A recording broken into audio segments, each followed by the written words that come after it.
Hello friends, welcome to your own YouTube channel Sub Shiksha. So guys, today we will start most important biology question series. So let's get start with question number 1. The question number 1 is most acceptable concept of species is. इसमें पूछा गया है कि सबसे ज्यादा acceptable concept जो species का वो कौन सा है.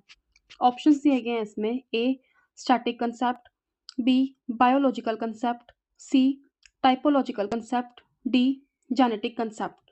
तो इसका आंसर आ जाएगा गाइस बी बायोलॉजिकल कंसेप्ट. ये जो बायोलॉजिकल कंसेप्ट है अब तक का सबसे बेस्ट नॉन स्पीसीज कंसेप्ट है. ये जो स्पीसीज है इस ग्रुप की वो जो एक ऑर्गेनिजम्स हैं जो कि इंटरब्रीड करते हैं नेचर में to produce fertile offspring. And ये जो है रिप्रोडक्टिवली अलग होते हैं एक दूसरे के ग्रुप से. ये जो कंसेप्ट है वो दिया गया था by through Ernst Mayr in 1942. इसमें जो है रिलेटेड स्पीसीज जो है वो इंटरब्रीड तो करेंगी बट जो अनरिलेटेड एंड डिफरेंट स्पीसीज जो होते हैं वो इंटरब्रीड नहीं कर पाएंगी. ये स्पीसीज जो है वो मॉर्फोलॉजिकली सिमिलर होते हैं और रिप्रोडक्टिवली जो है वो एक दूसरे के ग्रुप से अलग होते हैं. जैसे कि आपके सामने मैंने दो फ्रॉग को रखा है. एक का नाम है द नदरन लेपर्ड फ्रॉग, दूसरे का नाम है the southern leopard frog. Both are different species. ठीक है, यहाँ पे आप देख सकते हैं नेम देख के कि तो समझ में आएगा बोथ आर डिफरेंट स्पीसीज. तो ये कभी भी एक दूसरे के साथ रिप्रोडक्शन नहीं करेंगे. लेकिन आप ध्यान से इन दोनों को देखेंगे तो दिखने में तो ये एक जैसे ही हैं. अगर इन दोनों को आप एक जगह पे रख दिया जाए तो आप तो शायद कंफ्यूज हो जाएंगे और बोलोगे कि ये तो सेम स्पीसीज हैं because they have same morphologically character. But actual में ऐसा नहीं है. They are belonging from different species. ये एक हमें एडवांटेज मिल जाता है जब हम बायोलॉजिकल स्पीसीज कंसेप्ट को रीड करते हैं. कुछ एक आध एक्सेप्शंस भी हैं जैसे कि डिफरेंट स्पीसीज को तो पहली बात तो ये वो आपस में ब्रीड नहीं करेंगी पहला. ठीक है, but there is a exception. मान लो उन्होंने ब्रीड कर भी लिया या उनको ब्रीड करने का मौका मिल भी गया तो there is a highest chances कि उनसे जो होने वाला ऑफस्प्रिंग होगा वो स्टीराइल होगा.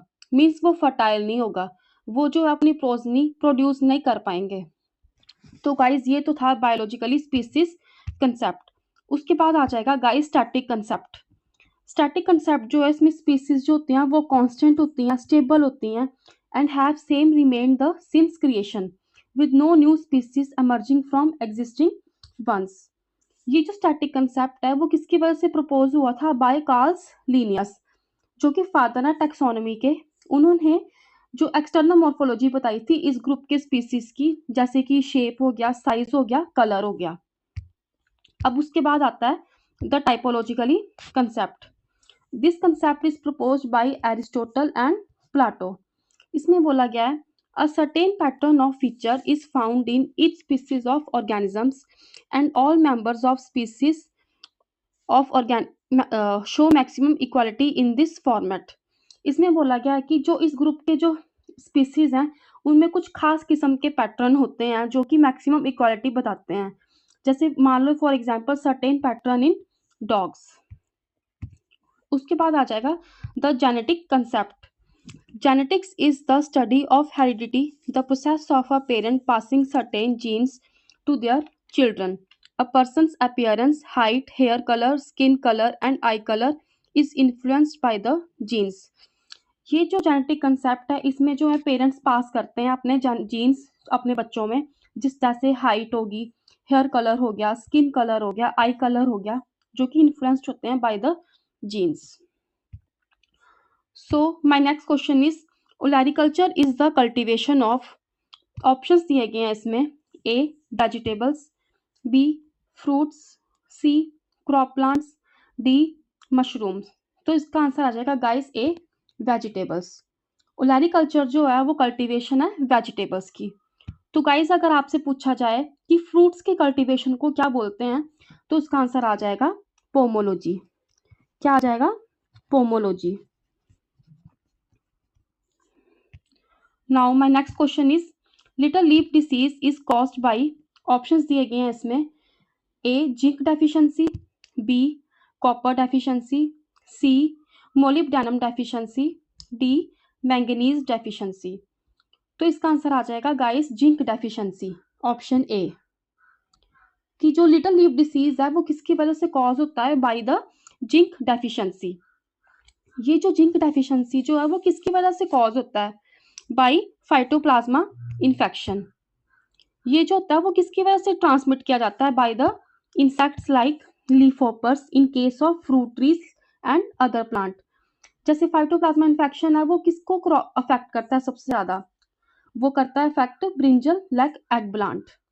जो जिंक डेफिशिएंसी जो होती है वो कॉमनली अफेक्ट करती है फ्रूट ट्रीज लाइक मैंगो। जो कॉपर डेफिशिएंसी से कॉज होते हैं वो क्या होने वाले कॉजेस क्या हैं, जैसे कि जो बॉडी होती है लो इनटेक करती है, पुअर एब्जॉर्प्शन होती है उनकी, या फिर वीक इम्यूनिटी होती है जिनकी, उसकी वजह से कॉज होती है कॉपर डेफिशिएंसी।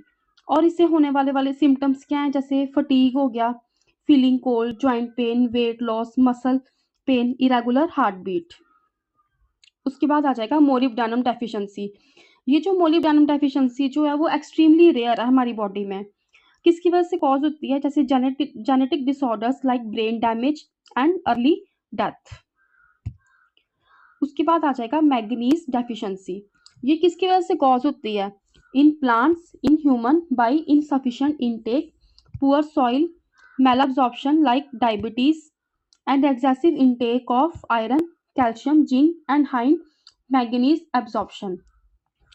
जैसे कि ये जो है प्लांट्स एंड ह्यूमन में कॉज की जाती है, जो बहुत ही कम खाते हैं या उनकी पुअर सॉइल एब्जॉर्प्शन है, मेल एब्जॉर्प्शन है लाइक डायबिटीज ह्यूमन, और जो बहुत ही ज़्यादा अमाउंट में कंज्यूम करते हैं iron, calcium, zinc and manganese absorption. उसके बाद आ जाएगा क्वेश्चन नंबर 4। क्वेश्चन नंबर 4 है कि pomology is the study of, options दिए गए हैं इसमें, A fruit, B flower, C roots, D leaves. तो इसका आंसर आ जाएगा guys option A fruit. Pomology is the study of fruits. अगर आपसे पूछा जाए कि फ्लावर्स की स्टडी को क्या बोलते हैं, तो गाइस इसका आंसर आ जाएगा फ्लोरी कल्चर। क्या आ जाएगा, floriculture. Now my next question is pulse pressure is, pulse pressure किसको बोलते हैं। ऑप्शंस दिए गए हैं इसमें, option A difference between systolic pressure, systolic and diastolic pressure, B systolic pressure, C pressure in the great veins, D diastolic pressure. तो इसका answer आ जाएगा guys A difference between systolic and diastolic pressure. ये जो systolic pressure होता है ये जो है ब्लड प्रेशर रीडिंग मशीन में होता है, जिसमें ये टॉप नंबर पे होता है, मींस 120 नंबर पे होता है ये, इसको सिस्टोलिक प्रेशर बोलते हैं। ये जो सिस्टोलिक प्रेशर जो है हमारी हार्ट बीट के थ्रू ब्लड को आर्टरीज वॉल की तरफ पुश करती है, जबकि जो डायस्टोलिक प्रेशर होता है वो हमारी हार्ट बीट के बीच का प्रेशर होता है जब हमारा हार्ट रेस्ट पे होता है। ये पीक आर्टेरियल प्रेशर इंडिकेट करता है।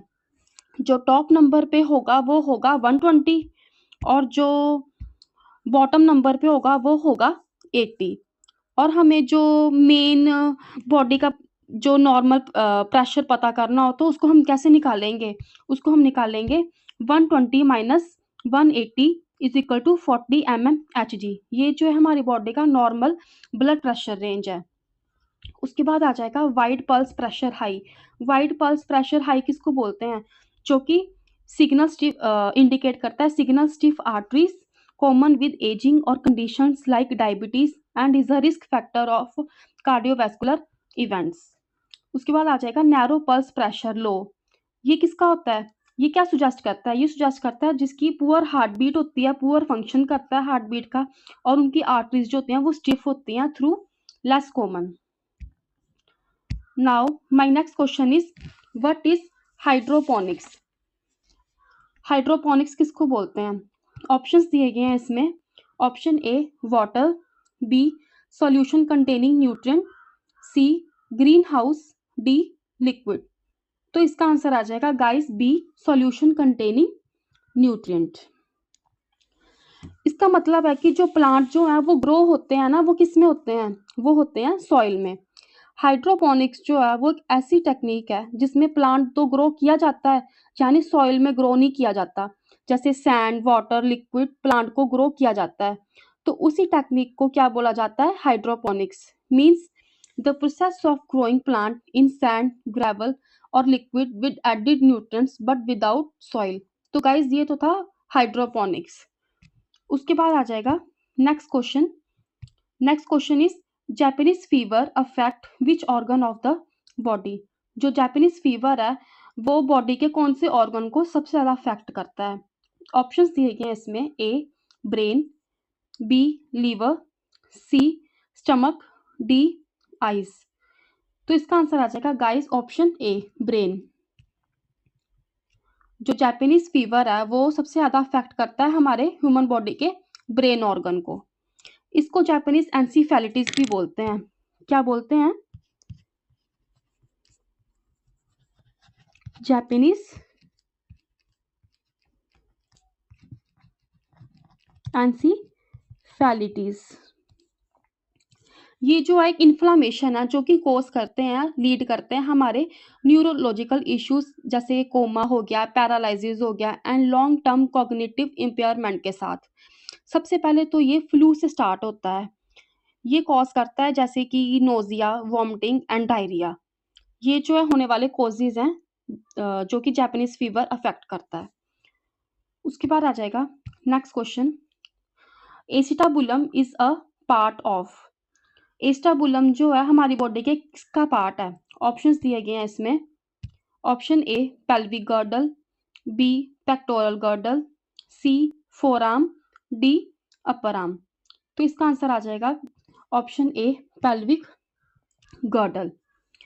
पेल्विक गर्डल ये जो है पेल्विस के लेटरल साइड पे होता है, आउटर की तरफ। ये जो है हिप जॉइंट बनाता है। इसमें जो फीमर बोन है मीन्स थाई बोन, वो अलाउ करती है हमारी बॉडी की मूवमेंट को, जैसे वॉकिंग, रनिंग एंड बेंडिंग। ये जो है 3 फ्यूज्ड पेल्विक बोन से बनता है, जैसे कि लाइक इलियम हो गया, प्यूबिस हो गया और इस्चियम हो गया। ये जो है इन 3 फ्यूज्ड पेल्विक बोन्स के साथ बनता है। उसके बाद आ जाएगा next question. The next question is fenestra ovalis is the opening of. Fenestra ovalis जो है वो किसकी ओपनिंग है? ऑप्शंस दिए गए हैं इसमें। Option A cranium, B tympanum, C tympanic cavity, D brain. तो इसका आंसर आ जाएगा ऑप्शन सी टिम्पैनिक कैविटी। ये जो है फेनेस्ट्रा ओवलिस जो है ये एक मेम्ब्रेन है जो कि हमारे मिडल एंड इनर ईयर को कनेक्ट करती है एक दूसरे के साथ। ये फेनेस्ट्रा ओवलिस जो है ये साउंड वाइब्रेशंस को रिसीव करती है एंड ट्रांसफर करती है स्टेप बोन से फ्लूइड फिल्ड इनर ईयर को, जैसे फॉर हियरिंग, सुनने की शक्ति बढ़ाने के लिए। ये फेनेस्ट्रा ओवलिस जो है इसको हम ओवल विंडो भी बोलते हैं। क्या बोलते हैं इसको? Oval window. उसके बाद आ जाएगा next question. Telescopic vision found in. Telescopic vision जो है वो किस में पाया जाता है? ऑप्शंस दिए गए हैं इसमें। Option A amphibians, option B mammals, option C birds, D none of above. जो टेलीस्कोपिक विजन जो है वो पाया जाता है बर्ड्स में।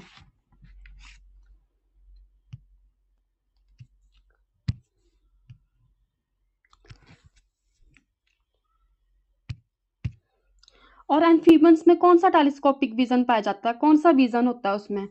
एम्फीबियंस में जो विजन होता है वो पाया जाता है green rods and red rods, जो कि ब्लू सेंसिटिव होते हैं, ग्रीन सेंसिटिव होते हैं for excellent low light and colour vision. इनकी जो होती है नाइट साइड वो होती है बहुत सुपीरियर। और मैमल्स में जो विजन होता है वो होता है डाइक्रोमेटिक, जो कि 2 कलर होते हैं, mostly blue and yellow. So guys ये थे आज के मेरे 10 most important biology question series. उसके बाद हम फिर पहुंचेंगे नए 10 क्वेश्चंस के साथ। सी यू गाइस।